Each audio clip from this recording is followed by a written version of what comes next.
Hello friends, welcome to VIPM academy.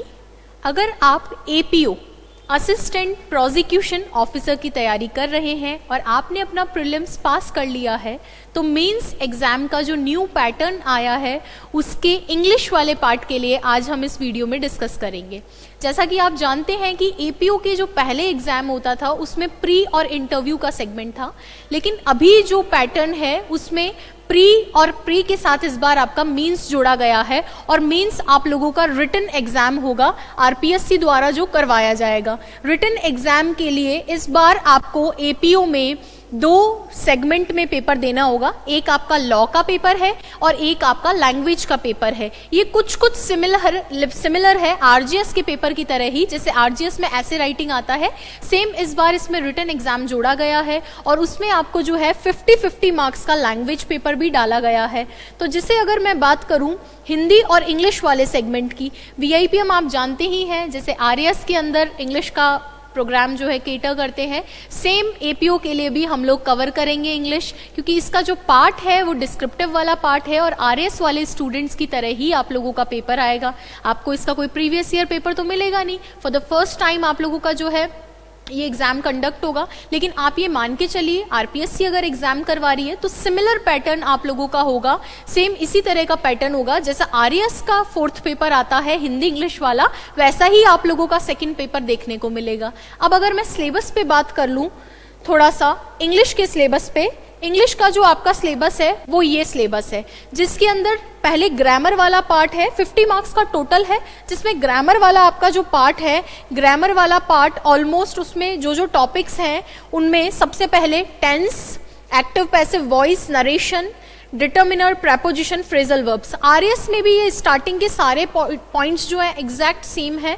Plus आप लोगों का जो है फ्रेजल वर्ब यहाँ पे भी दे रखा है, वहां पे भी देते हैं। इसके बाद वर्ड्स ऑफन कंफ्यूज या मिसयूज्ड और मॉडल्स हैं, और मॉडल्स के अंदर कुछ स्पेसिफिक इन्होंने जो है आपको कोट्स दे दिए हैं कि आपको जो है ऑब्लिगेशन पे भी बात करनी है, रिक्वेस्ट पे भी बात करनी है। इन सारे नोशंस को आपको ध्यान में रखना है और किसके साथ में कौन सा एप्रोप्रिएट मॉडल लगेगा वो ध्यान में रखना है।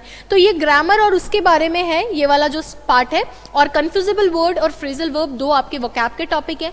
सिर्फ इतना ही नहीं है, सिर्फ इसमें ग्रामर नहीं है, इसमें आपका डिस्क्रिप्टिव वाला सेगमेंट भी है और डिस्क्रिप्टिव के साथ में ट्रांसलेशन वाला पार्ट भी आप लोगों का है। तो इसीलिए मैंने आप लोगों को आज ये वीडियो बनाने का सोचा कि डिस्क्रिप्टिव और ट्रांसलेशन RAS वाले बच्चे करते ही हैं, तो किस तरीके से आप इजीली डिस्क्रिप्टिव कर सकते हो वो आपको बताएंगे, प्लस कैसी इसकी टेस्ट सीरीज होगी, वो टेस्ट सीरीज किस तरीके से प्लान की जाएगी उस पर भी मैं आगे डिस्कस करूंगी। तो सिलेबस में वापस आते हैं। सबसे पहले पैसेज, उसके बाद में आप लोगों को जो है 5 सेंटेंसेस ट्रांसलेशन के देंगे, सेम पैटर्न दे रखा है। उसके बाद में जो कंपोजिशन सेगमेंट है जिसको डिस्क्रिप्टिव भी बोला जाता है, उसमें लेटर है आपके, रिपोर्ट राइटिंग है और नोटिस राइटिंग है। RAS में नोटिस राइटिंग नहीं होती, उसकी जगह थीम और पैराग्राफ राइटिंग रहती है, लेकिन यहाँ पे नोटिस राइटिंग डाली है। बाकी ऑलमोस्ट सिलेबस सेम है, तो आप निश्चिंत रहिए। अगर RPSC एग्जाम कंडक्ट करवा रही है, RPSC एग्जाम कंडक्ट करवा रही है, सिलेबस सिमिलर टू RAS दिया है, तो ये मान के चलो पेपर भी उसी के सिमिलर होगा। तो हम लोग कोशिश करेंगे कि जो आपकी टेस्ट सीरीज चलाएंगे इसके लिए वो सेम उसी पैटर्न पे रखा जाए जैसा RAS का पैटर्न होता है, सिमिलर टू दैट, और सिलेबस को ध्यान में रखते हुए। तो मेंस रिटन एग्जाम है, उसके लिए आपको बहुत ज्यादा प्रैक्टिस की जरूरत पड़ेगी, प्लस मार्क्स आपके कम नहीं है, 50 नंबर का जो वेटेज है इंग्लिश का उसको आपको कवर करना होगा। तो आप हमारे चैनल से आज ही जुड़ जाइए, VIPM क्लासेस से आज ही जुड़ जाइए, और किस तरीके से स्मूथ ढंग से हम ग्रामर, वोकैब प्लस डिस्क्रिप्टिव वाला पार्ट, ट्रांसलेशन वाला पार्ट सीखेंगे वो कवर करेंगे। सबसे बड़ा चैलेंजिंग पार्ट आपको आएगा डिस्क्रिप्टिव और ट्रांसलेशन में। ग्रामर इजी होता है, वोकैब इजी होता है, क्योंकि उसमें आपको रोट लर्निंग करनी है, रटना ज्यादा है, समझ के रटना है, लेकिन रटना ज्यादा है। जो पूरा पार्ट आप लोगों का है ट्रांसलेशन और डिस्क्रिप्टिव वाला, मैं कहूंगी जिसको ट्रांसलेशन आता है वही डिस्क्रिप्टिव कर सकता है। और डिस्क्रिप्टिव के लिए तो दो ही चीजें होती है, एक तो व्हाट टू राइट और एक how to write. What to write का मतलब आप लिखेंगे क्या, आप लेटर लिखेंगे तो उसमें लिखेंगे क्या, और दूसरा how to write, how to write का मतलब कैसे लिखेंगे, क्या फॉर्मेट होना चाहिए, क्या फॉर्मेट से आप जो है लेटर लिखेंगे। और दूसरी चीज आपको जो है किस तरीके की लैंग्वेज यूज करनी है वो सारी चीजें आपको बताई जाएगी। यहाँ पर एमसीक्यू एग्जाम नहीं होगा, आपका रिटन एग्जाम होगा। आपको खुद को लेटर लिखना होगा, आपको खुद को नोटिस लिखना होगा। ट्रांसलेशन आपको इंग्लिश में आपको हिंदी में देगा और उसको आप इंग्लिश में ट्रांसलेट करेंगे।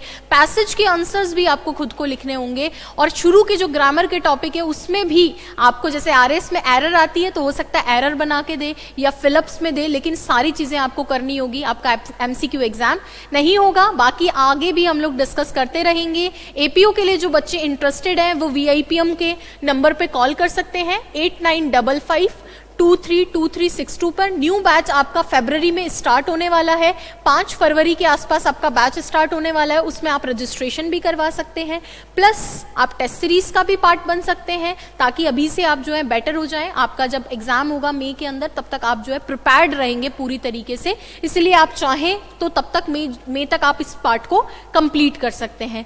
Thank you so much. बाकी कोई भी क्वेरी रह जाती है आप नीचे डिस्क्रिप्शन बॉक्स में डाल देंगे, और जितने भी हमारे आरएस के जो लेक्चर्स हैं इस चैनल पे उनको आप चेक करो, ताकि आपको आइडिया लगे लेटर किस तरीके से होगा, नोटिस किस तरीके से होगी।